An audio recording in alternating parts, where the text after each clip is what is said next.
a contest of the least bad. That's what this has been reduced to. Do you accept that?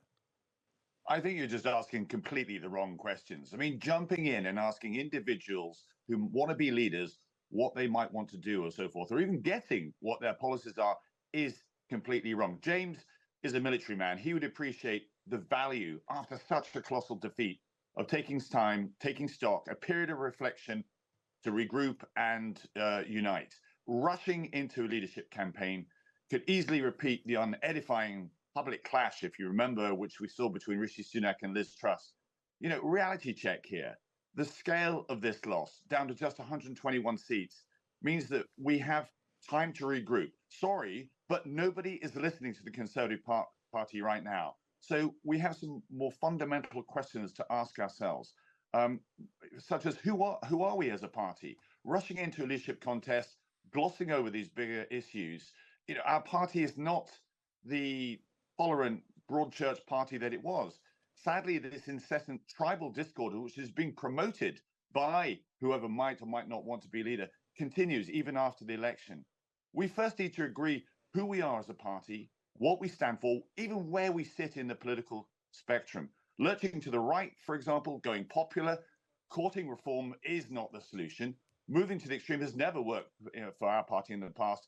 It's appealing to the, beyond our base, to the middle ground, the center right. That's always been our election formula. So I strongly urge, let's delay this leadership contest until after the party conference and give time for the new and impressive chair of the party, Richard Fuller, to conduct the full review that he has announced.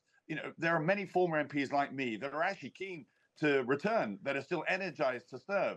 And arguably, we're actually very well placed to give our experience, to participate in that review, to shape the party, to rebuild it with policies that aren't relevant for today, let me make this really clear, but relevant for 4 years' time, because that's when we may or may not come back into power. Our economy, our security, our digital world, even our relationship with Europe will all look very different indeed. So, former MPs have skin in the game. If we utilize this time wisely in the next few weeks and months, we could repeat what Labour did, which went from being totally unelectable last election to the landslide win next week, but only with a collective sense of purpose. Now, can we make that happen? Rushing into a leadership campaign is not the solution. Are you positioning yourself as something of a grandee, Tobias? Is that what I'm hearing? No, not at all. Again, you focus on the individuals. You just had a big discussion about President Biden. We need to put the country first and what the party can do to actually participate in where our country should go. And recognize I think we focus on the individuals, because the individuals are so important in all of this. I don't think we can reduce it to anything, to anything else. And I think one of the key things here is that James Cleverly, in this polling for the Times, this YouGov survey, finds that there's little enthusiasm for any of the candidates. None had so-called net positive ratings. James Cleverly comes out on top, but is he favourite among the party? Because you're at risk here, aren't you, of the party spiralling into choosing a leader that the public don't like. And you've not even mentioned the word policy yet. Do you know what James Cleverly stands for? No, but I wouldn't until he runs in a leadership contest. Exactly. So why are you then doing polling as to whether or not he's popular or not? Let the man, along with Tom Tugendhat or Kemi Badenoch or any of these people, develop their thoughts, but they can do so. All of these people were in government. We've heard quite a lot from James Cleverly. He was Home Secretary, of course. That gives us a sense of what he thinks, doesn't it? Again, forgive me, but you're missing the point. We just lost the election under policies which Britain did not like. So let's just go quiet for a period of time. Let's take stock as to who we are. We hemorrhage support, not just to reform, but also to Labour, to the Liberal Democrats. In Bournemouth, 5% of the people just stayed at home. We're only appealing to, the majority of people over the age of 65. How do we engage with the younger age groups? How do we become relevant given the security situation that's developing? Storm clouds are gathering. Again, what are we going to do? These are the serious questions all candidates need to consider.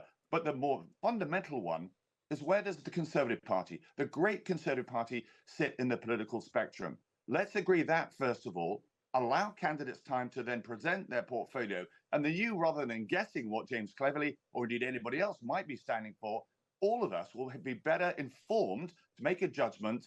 That's the process that we should be following now. Okay. How easy is it, or difficult is actually the question. Is it going to be for the Conservative Party to decide what it stands for? It's easy to say we need to decide what we're doing as a Conservative Party, then run this leadership contest based on that. How does that work in reality? Yeah, there's nothing easy about this. We should be taking external advice from this and seeking support as to how we do this. But we should recognize that this incessant tribal rivalry within our ranks, promoting competing visions of what our party stood for, actually put the electorate off. It actually participated in us losing, hemorrhaging support and losing seats. Disunity does not win elections. And as I go back to your first point, if you're just rushing into another leadership campaign with those tribal groupings competing against each other, rather consolidating around what the Conservative Party stands for as a unit, I'm afraid we're just going to repeat history. We're going to go around that buoy again. We could end up with a Liz Truss 2.0, and that will then put us into opposition, not just for one cycle, but for two or three. Or existentially, it could actually challenge where our party is in the future. Mm. And so, what position do you see yourself having in the party, Tobias? You've kind of hinted at the idea that you'd like to be in there and be part of these conversations. Would that come with a title? Do you predict? Are you some sort of vice chairman or something? I don't know. Where do you see yourself? Okay, again, you're focusing on the individuals. I'm talking to an individual. Let's try and get some detail here. My humble views. I'm simply saying that I've spoken to dozens of former MPs. We're at 121 seats now. Even if 100 seats came back, including Bournemouth East, which in opposition should always be a Conservative seat, but it is not. So I need to understand what went wrong. So to get back, absolutely, I think there should be participation from the grouping of those who are enthusiastic to play a part. I do believe, if you want names, somebody like Amanda Milling, who lost her seat, she was a senior member of the Whip's office. She should be made, for example, vice chair of the party to allow us to have a portal, if you like, a conduit into what Richard Fuller is doing. I have huge faith in Richard. Richard is a great example of, again, as what's gone wrong in the past. Huge talent, great promise, but it has not been promoted to the necessary level. He now has a fantastic opportunity. And the ball is in our court. I repeat, what Labour did in 5 years to rekindle a sense of purpose, putting Britain forward, that's what led to their strength. And we need to emulate that. We've done it in the past. Our great party has revived. That's what we need to do. But the decisions made over the next weeks and months will be absolutely critical as to whether we have a fighting chance at the next general election.